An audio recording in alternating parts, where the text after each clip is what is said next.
Don't risk overpaying for a property because you did not understand the profit and loss statement, guarantors, or the lease agreements. Hi, I'm Jared Krause. I'm the co-host of the Property Pals Australia podcast, and in this episode, Sam and I chat to Steve Palise, who is the founder of the buyers agency firm Palise Property, where they bought over 1,000 properties for clients, and he's also the author of the book Commercial Property Explained Simply. In this pod, Steve shares all the documents you need to check when reviewing a lease, which is absolutely critical, and there's quite a few. We also discuss how to review a lease yourself and with the solicitor, and the things you should be looking out for that are common traps when valuing the property of a commercial investment. We also discuss the different types of guarantors a commercial property should have and what you should be looking for in a guarantor. Steve also shares some horror stories, which are great examples of how people have been burnt by missing information during lease agreement due diligence. And lastly, we touch on the different types of guarantors a commercial property should have and what you should be looking for in a guarantor. Now, there's a lot of value in this podcast episode. Let's get right onto it. Welcome to Property Pals, the podcast where we share everything around how to build a property portfolio, from researching areas, financing, structuring, buying, selling, and reinvesting to live a life of financial independence. As a disclaimer, any information shared by myself, Jared, Sam, and the Property Pals team is strictly general and should not be taken as constituting professional advice. You should consider seeking independent legal, financial, and taxation advice from a qualified professional.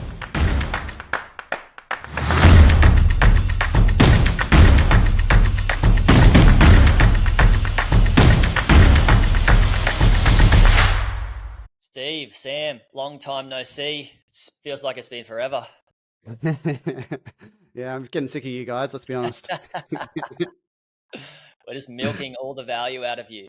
We're talking about lease agreements today and mistakes to avoid when you're looking at purchasing a lease agreement, Steve. And I mean, that's one of the biggest components. We talked about your due diligence checklist, guys. If you haven't listened to that podcast episode, I think it's 3 podcasts ago. Make sure you get Steve's checklist there. But yeah, lease agreements, one really big one. What would be the top 3 biggest risks you would typically see in a lease agreement when purchasing? Okay, so the hard thing about leases is there's 2 parts of it. So like I will look at it from an investor point of view, i.e. I want to cross-check everything that the agent's given me up front or in the information memorandum is actually true, because not bad-mouthing agents, sometimes they don't actually give you the full truth of what's going on. So for me, is cross-checking the key figures. So the obvious ones are start date, end date, what the rent is, what the rental increases are, and then like who owns what and things like that. We'll go into that later. But just cross-checking the figures is actually, it's a task in itself, because you have to actually ask the owner for a rental statement saying, show me your bank account from the last 12, 24 months, and then cross-check what they've actually been paying. The other hard part is, because it is a bit of a Wild West commercial, anything can happen though. Like you never know about like under the table payments or things like that. Or as we mentioned in the last podcast with value add, is incentives. Sometimes incentives aren't there. They're kind of done as a cash payment because you want to keep the rent really high and they don't want it to come down because they don't want to pour a bank valuation. So first one, Jared, is actually just cross-checking the actual numbers, and you actually find 5 times out of 10, you find some form of discrepancy, whether it be from COVID or the numbers don't match up, or they haven't actually done the rental increases. So because it's self-managed, they haven't actually increased the rent at the 3 or 5 or 7%. So that's the easiest one to do from an investor. But the reason why I said 2 people need to look at it, I look at it from the investor point of view. Then you also need a solicitor to look at it from a legal point of view, because I'm not a lawyer. I don't want to be a lawyer.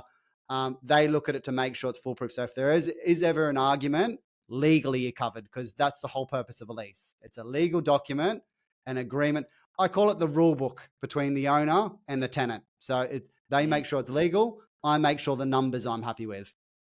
Yeah, so you'll typically check it first before you go and advise a legal practitioner, solicitor to look at it. Obviously, you're not going to do it, give it to somebody to do work on or pay for that fee if it's not, the numbers don't stack up, right? So where are some of the things where numbers don't stack up in a lease agreement?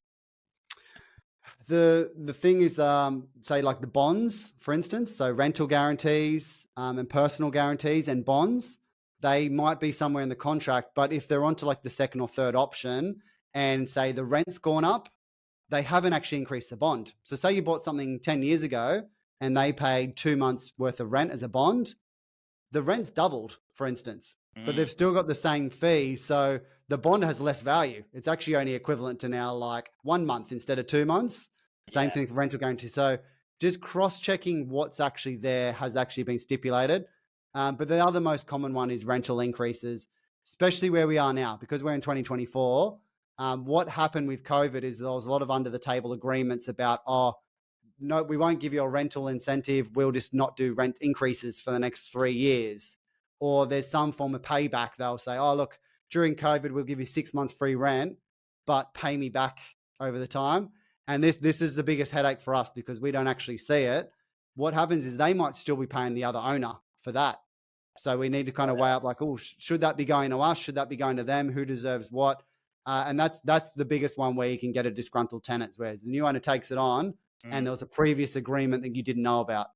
Or would it be the same case as like a new owner takes it on, the bond hasn't been added to or updated, and Yep. they are like, oh, we've increased double the rent, like you said, but you've only paid 2 months bond. It should be double that. Can you Yep. pay us that 2 months bond?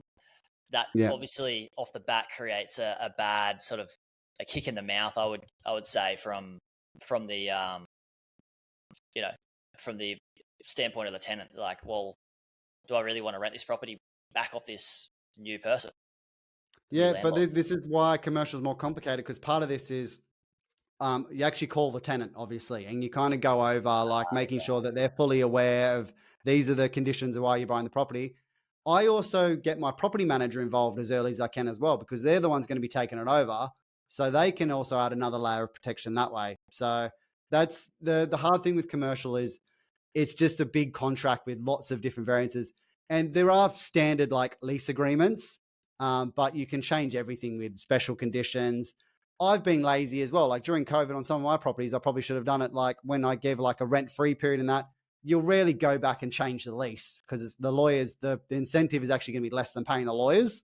But again, where a good property manager can make note of it, have a paper trail, like email trails, and they record everything, even conversations. You have a conversation with the tenant, transcribe it into an email, send it to the tenant, get them to confirm. So just doing things like that. Yeah, okay, cool. And what are some of the other things you need to check through these lease agreements through the Yeah. DD? The second biggest one is fit out and who owns the fit out. Oh, So this can come from on both actually on all of them, industrial, retail, office space, for instance. Like for retail, for instance, who owns the kitchen or the medical fit out and things like that. Funnily enough, sometimes they don't even know because like the property might have been a cafe for the last 15 years and the business has sold it on 2 or 3 times and the new tenant just thinks that they own it because they bought into the business. mm, Other times they think it's fixed and they can't take it. So this is a huge area of contention where you might want to keep the fit out, the tenant leaves and then all of a sudden they take it away. So anytime you buy a new property, kind of get an inventory list and kind of describe, okay, do we own this? You own this. And that sort of flows onto the make good clause. So the make good clause is when a tenant leaves, what condition they have to do it to. Sorry, go on. yeah. So, like, what condition, what state do they have to leave the premises in? Basically, is that what you mean? Yeah. Yeah. We had one recently where the tenant built the mezzanine area on an industrial and then the lease was coming to end and they basically wanted to take it. And we're like, no, we bought this on the premise that we get that square meter rate. That's why we bought it. The mezzanine costs money, quite a lot of money. And their argument was they did it. So they therefore own it, but they didn't stipulate anywhere that they own it. And we were buying it as is condition. Mm. So again, these complexities is why obviously do as a buyer's agent to stop these mistakes happening because I've seen them before, but there is huge gray zones which you need to be aware of. And so, what happens in that situation where they're like, "Oh, no, like we own we own that mezzanine, that Yeah. part of the property." Is that something you go, well, it's not worth the deal anymore, and you sort of walk away? No, not necessarily. I never try to walk away from a deal if I've bought an area where the fundamentals are strong. Because we're doing this all under the due diligence clause, we've got options then. So the option is okay, first thing we do is try to find the paper trail or try to prove that they say own the mezzanine floor. And if they do, then you can either go back and offer to buy it off them because it's already there anyway. So they Yeah. might look at that. Generally, what we'll do is we'll actually try to get a price negotiation based on that. So we can either quote up a new mezzanine if they do take it and try to get that off the asking price. But what normally happens is you'll negotiate the price that the previous owner would have to pay the tenant to leave it, kind of thing. So Okay. you try to get a workaround as best you can. But like you said, if that is one of the main reasons you're buying, and this often happens not so much with the office space, with industrial, but like medical suites and kitchens and things like that, walk away. Like if you're not happy, the beauty of a due diligence clause is walk away. But I'd say 9 out of 10 times we come up with the solution because the previous owner, if we crush a deal based on might only be 20 grand, for instance, and on $1 million deal, they're going to have to go back to the market, have another due diligence clause, have another tenant, give all the documents over again. They might crash as well. It could extend their kind of process by 3, 4, 5 months. So we normally try to make up a solution because I know I'm buying in the really tightly held areas. Yeah. You want to make a win-win for everybody. And you've already spent these time and resources on it. Like, what's the point wasting it if you can make it work, right? Like, that's The hard one is because if I'm buying a property with a really good, strong lease, sometimes they don't actually know. So like that's the problem. Like there'll be a mezzanine and you can ask the tenant like, oh, do you own that? And they go, no, I don't think so. And then you're going to go, well, we need to write a document to say this is part of the sale because in 10 years time, I don't know, you might sell into another business. And then when they've sold the business, they've told them that they get to keep that. That's theirs. And then they want to take it. So you can get disagreements. And I know I talk about commercial being passive of like, oh yeah, tenant pays for everything. Ownership is probably the biggest one. And that's kind of the headaches. Yeah. Cool. So we've got the tenants, like, obviously maybe they do or don't own part of the building or the fit out. And then we've also got, what you mentioned before is like getting the lease agreement looked at and the numbers are working. What else is there in like lease agreements that are pretty tricky that could catch, a buyer off guard if they're buying it without the help of a buyer's agent such as yourself? Yep. So I've got kind of two more. So the first one's probably rental increases. And I'm going to sort of flip this a little bit. I find most people worry about the rental increases way more than they should. So like 5 years ago, you didn't want CPI. Everyone was focusing on like 5% because CPI was lower than that. Now everyone wants CPI instead of 3% rental increase because CPI is higher. But I've actually found like, even if you've got like, unless you're buying a Bunnings or a Woolworths or something with a huge long lease, like most people are buying a 3 to 5 year lease maximum. The rental increases is such a small portion in the grand scheme of things. And I'm not diminishing it. Long term, it's really important to have rental increases and get the capital growth. But if you say have, I don't know, 7% rental increases on the property for 5 years and their rent starts far outstretching the market rent, I can tell you, you're going to have an unhappy tenant and they're going to ask for a rental reduction anyway. So there's that. And then inversely, say they're only on like people go, oh, I want 5 and you're only on 3 for the next 3 years. You work it out as an actual cost. Like on a 60 grand rent, for instance, it's only a 5 grand decision. So people get really caught up on like, oh no, I'm not getting like these extra rental increases. At the end of each lease term, there's a market review. So it's going to come back to market rent. So just work it out over that period. But without sounding arrogant, I don't care about 5 grand if I'm making $1 million purchase. It's about, is the tenant good? Is the location good? Is the lease waterproof and tight? That's the main one I kind of want to look at there. Yeah. Like, for example, if you're going for a tenant that will pay more money because they're desperate to have the place, but they're also the business isn't doing so well, you run the risk of having a great solid tenant or a great solid business in the premises renting it that could stay on for 15 years versus like, let's get an extra couple of percent out of them in the first few years of ownership, right? Yeah, no, spot on. So that's sort of leads on to the next one as well, is actually the guarantees and the bonds. So we touched on the bonds before, but most people don't even know how to check a guarantee. So like there's two types of guarantees. Yeah. What is the guarantee? Yeah. Just so people know. So the guarantee is the tenant kind of promising that they're going to uphold the contract of the lease. So there's two types. There's a personal guarantee. So that's them putting themselves up personally, versus like a bank guarantee. They've each got a pro and a con. So like the personal one, it's a little bit harder because like theoretically, if they business does really bad, they could sort of declare bankruptcy. So you're not going to get it out of it. So part of that is checking their collateral, like making sure they've got a house and doing all that. The bank guarantees are a bit tighter that way because the bank holds it. And then actually, I should say there's a third. There's obviously a company guarantee as well. That's probably the highest risk because guess what? If they're not paying the rent and business is suffering, Yeah. the company's not worth anything. So Yeah. you want to get like a personal or a bank guarantee if you can. But again, it's just like who within residential actually checks the tenants, like personal circumstances. Like the property manager will be like, oh, they're great. That's a nurse and a chippy and they always paid their rents on time. That's all you do. They don't put up a house or something as collateral, but they're also not typically signing like a 5-year lease. So that confuses some people, but the type of property is kind of what I worry about. Again, it's one of those ones clients will really get caught up on, like, oh, there's no personal guarantee, there's only a bond. If I'm buying like a warehouse and the vacancy rate's 1 to 2 months anyway, it's not that critical to the deal. It's a real backup, isn't it? It's a backup. But if I'm buying, say, a medical center where I'm paying an absolute premium because it's a medical center and it's got to fit out and I like that business, I definitely want to see a personal guarantee because if they sign that and do it at a premium, especially if it was like a lease back or something like that, and they decide to leave, I've just paid 20% too much for that property. So I want to make sure that I can at least get the lease out as a layer of protection. It gives me time. So just checking those things are probably the big ones as well. And with the guarantee, so the business having a guarantee or the business having like a personal guarantee, would they also combine maybe some of the plants and the equipment in the property as part of guarantee? Like, or is that? This is where it gets complicated. Generally not. You'll kind of have an inventory list, which sort of alludes onto like another one. So like part of the lease, they'll sometimes have special conditions. So the special conditions can be like I mentioned, like the undocumented like incentives, the rental concessions. If there's cancellation or termination clauses, sometimes they'll have like a clause where they can actually get out and only give you 3 months notice, even if they've signed a long lease. So that this is where probably more so where you need the lawyer to have a look at it.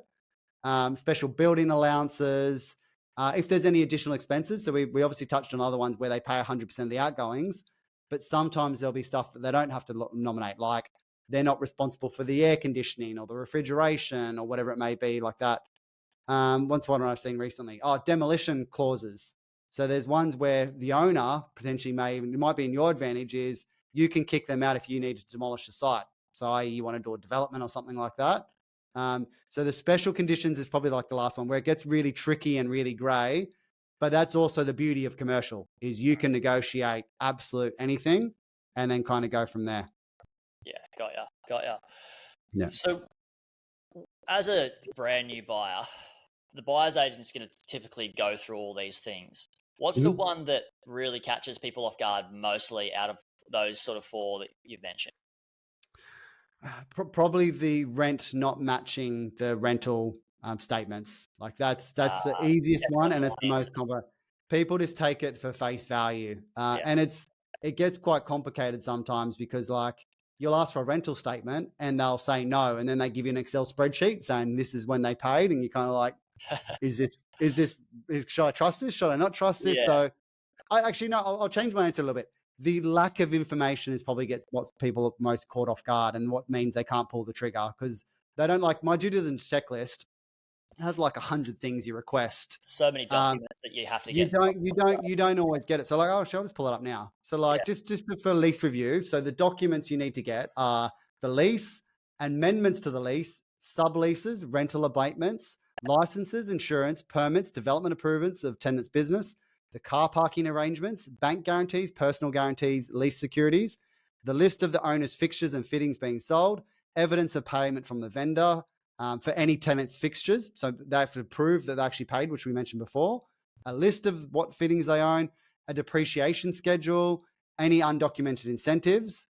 Then you've got you got to go over the lease details of start date, end date, renewal, whether it's personal name or company who's signing the lease. Then there's rent review. So look at the rent reviews. Ratchet clause, that's another one we didn't look at. So sometimes there's a clause saying you can't actually put the rent down. It's locked in. It can only go up. Security, so find out about the security, who owns what, how much they value, and you've got to verify all them. Then there's a whole checklist about fit out and make good clauses. Then you need to get the insurances. So what the insurance they're kind of putting up for like public liability or public indemnity. Then you got to get all the outgoings to cross check with the lease as well, because you're not just checking the rent that they're getting. You're checking that like the council rates, the water rates, the maintenance are also being paid. Then there's assignment and subleasing. So like my cafe, for instance, they sold the business to another one. So there's like a sublease. So you've got like the previous owner banking it, but then the new one, how they fit into it. All right. The tax part, so making sure they're paying GST component of the rent. Then the special conditions. So nominated car parks, stock and document incentives are the ones I went through before. So there's quite a lot, and this is just the lease review. So this is where the work comes in. And you'll see, Jared, with the property we're looking for you, like when we give you like the 80-page due diligence report, you'll go, geez, there's a lot here. Is this actually a good property? Yeah. And the hard thing is, and this sort of goes back to your question, there's no such thing as a perfect property. Like whenever I actually find one with zero issues, I'm always like, what have I missed? There's something I've had to have missed here. This is too good to be true. Normally what happens is the other way. I actually think I'm buying a mediocre property and I actually find something that the agent's actually missed.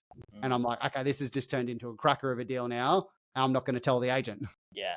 Yeah. And you get the deal for the same price the agent wants it without seeing, say, maybe a value add or something in the lease agreement that you have learned about that they don't know. As simple as the rent being wrong. They've said the rent and the rent's actually like 20% higher and they've actually been paying that. But because the owner hasn't told them that correctly, they've given them the wrong number. They probably looked at the lease or something like that and used the wrong date. And that, in those cases, definitely don't tell the agent. They've just missed the mark with it. Yeah, that's huge. That's huge. So the property is obviously returning a higher yield than what they're selling it for. That's awesome. On the other, so that's really like that's their huge benefits, right? That you are finding out through due diligence, through so many deals that you've looked at. Have you heard? What is maybe like one or two horror stories that you've heard of people that haven't used a buyer's agent go and buy a property with and not foreseen some things in the lease agreement that really hurt them? Yeah, so I sort of alluded to it before. I've had once where like a medical tenant and a cafe tenant, actually it wasn't a cafe, it was a restaurant, it was a Thai restaurant. The tenant wanted to leave and then just took all the stuff and they didn't actually care and they just disappeared. The Thai restaurant, we believe they went back overseas. So they actually didn't care about like the bond and that. They just they must have sold all the equipment. And then the owner's just sitting there being like, I've got this empty shell now with no guarantees. And retails generally have a longer lease period. And then the other one was the medical one where they wanted to take all the machines and fit outs and things like that and break the lease because them moving on was actually more valuable. But they paid a premium for it. So they're probably the two that I don't have that many horror stories from clients, obviously, because we do all this work. So it's normally people. I'd say the biggest one I see is people missing the mark and just buying something silly that they didn't really understand. So I spoke previously at a medical conference, and one of them there bought a big Centrelink freestanding building that looked all attractive, had a 5-year lease, but it was so one-dimensional. When they left, all the value they put into was the tenant, thinking there's no way a Centrelink's going to leave. And then they left. So they paid 20-30% too much for the property. Then they're just left with a kind of an awkward office building in a high vacancy rate area. So that was more they're trying to get rich quick. And this is the same thing with resi. People chase yield. They're like, I'm going to chase yield. And they just take on risks that they shouldn't be taking on. Yeah. So they obviously did see if there was a guarantee from Centrelink or anything like that, and they just have an empty vacant property. No, so Centrelink were pretty good because government tenant. It was just when the lease finished, like they didn't assess the risk of the tenant leaving. Actually, no, here's one I personally had as well. So we bought a property that was a nail salon. This is early on in my first commercial investing. Everything stacked up. Nail salon was there. We inspected the property. It's all going kind of well. They were on a long lease. They didn't have strong guarantees. They only had a bond. And then our client bought the property. This is on the Northern Beaches. And then literally 2 weeks later, the property manager's like, I can't get a hold of them. Like I've called, because they inspected the property prior to going, called, and then actually went to the shop to go talk to them. Shop completely empty. They've just completely cleaned up and left. And they've obviously been in cahoots with the owner of the property. So part of our due diligence, like we try to find if there's some relation. So we do we look like their We do like a credit history check on the owner, see what entity they're buying under. But I imagine though, this is stereotyping, and I don't want to sound racist, but they were both the same culture, Yeah. the seller and the type of tenant. Yeah. So then you kind of envisage, okay, did they know them and get them to sign a really long lease to get that premium of a Value. price, Yeah. which we did. We probably paid 5%, 10% more than, say, a vacant property Yeah. because it had a good, strong lease on it. Yeah. And then we're back to square one. But this is where I talk about you buy in the right area, it doesn't matter. Like we're in the Northern Beaches, we filled it in about 4 months' time and got another lease on. But you do get those horror stories sometimes. And there's nothing to do. All the work that I did, the 60, 70 page due diligence report on it, couldn't find the connection. There, and in hindsight, we went through and I was just like, what could I have actually done better to find this out? But it's pretty hard to find a connection that's not on paper anywhere, right? Yeah, that's the thing. And again, hopefully not sounding racist, but like when we try to interview the tenant, it was very hard to get anything out of them because of the language barrier. Yeah. So like they're kind of just answering yes or no questions. So even me asking them like, hey, how's business? You're planning to stay on? Things like that. Sometimes that you'll get a bit of a gut feel.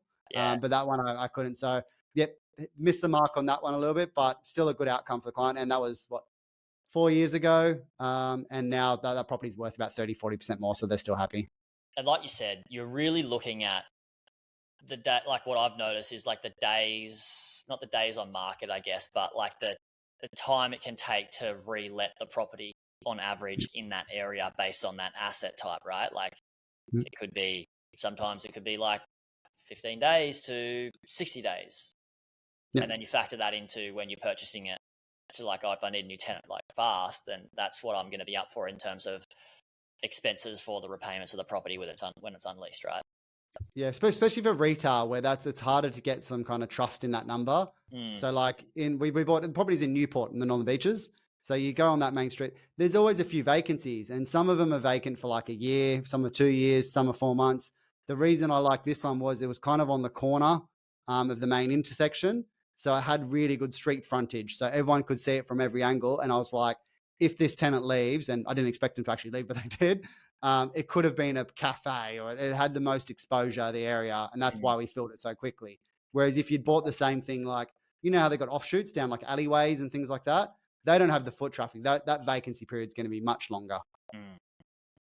But how do you calculate the foot traffic? Like how do you track it?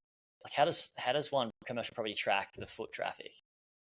Inspections. So so you normally have a few people look at the property. Hopefully your buyer's agent will look at it. Normally, if I can't be there, if it's in an area that I actually send the property manager down at different times of the week. So I say a lot of the times they don't have to. Like if you get a good property manager, I call them up and like, oh, what's the buzz of this area like? And they're like, yeah, it's always busy. It's quieter on Wednesdays, but that's because of people working from home, whatever it is, and go from there. If you're unsure, go look at the property, but go look at it multiple times. So don't just fly up there and look at it on a random Tuesday at lunchtime. Book out a week, go work from there from a week and go inspect it at different times of days. But this is part of the grunt work and why it's actually really hard. You have to have looked at it. But because we've got multiple people looking at it, we've got the building pest inspector, the valuer, the property manager, and the buyer's agent in most circumstances as well. So you got 4 people looking at it. So as long as you time those at different parts of the week, you can get a pretty good feel for the area. Yeah, love it. Steve, thanks so much for coming on. It's always a pleasure to chat. And guys, if you haven't yet already got Steve's book, you can get it for free. Property Pals is the code. There'll be a link to that in the description. But yeah, Steve, thanks for coming on and look forward to chatting again soon. Thanks, mate. Thanks, Jared. Thanks, Sam.